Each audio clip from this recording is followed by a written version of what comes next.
oli, oli väga, väga palav päev ja ma olin koos emaga kesklinnas ja äkki meile tuli vastu üks minusugune poiss, kes oli minuga lasteaias oma emaga ja aga meie emad ühte-teist ei tundnud, aga me hakkasime poistega juttu, mina hakkasin poisiga juttu ajama ja see teine ema, nad olid just teele piknikule kuskile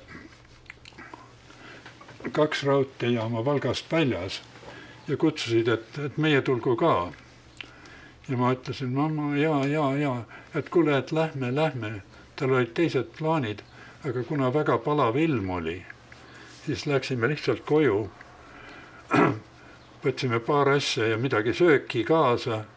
Läksime raudteejaama, sõitsime 2 jaama välja, tegime pika pikniku, tulime tagasi ja kui tagasi tulime, naabrid olid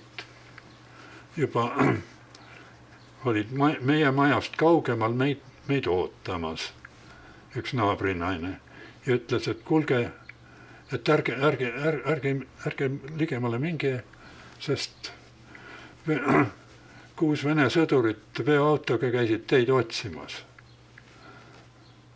Ja me keerasime otsa ringi, kõigepealt läksime vanatädi juurde ja sinna ei tahtnud ka jääda, sest tema oli ka kahtlane.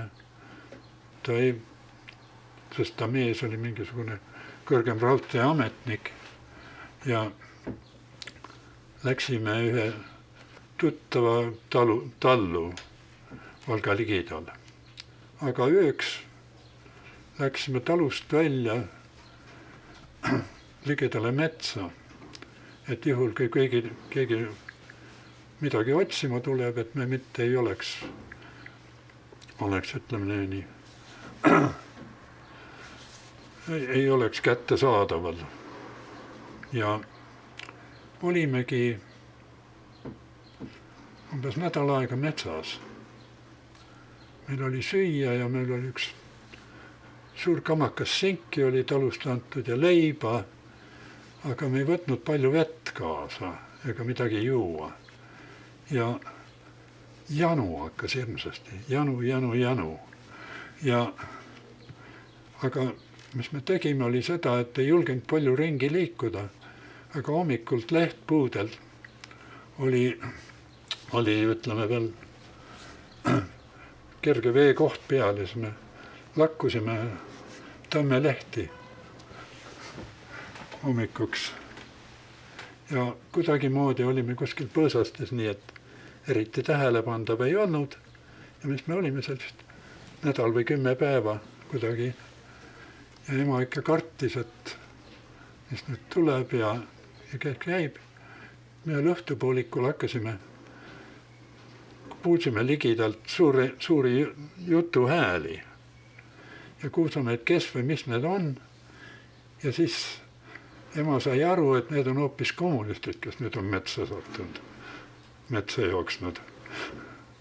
Ja siis me läksime ligema talu juurde ja kõigepealt kaevu juurde ja võtsime kaevust ämbri vett ja jõime.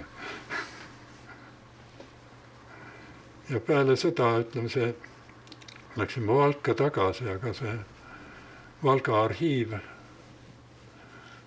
kaotati ära ja läksime Tartusse tagasi. Sellepärast, et sakslased juba kohale jõudnud.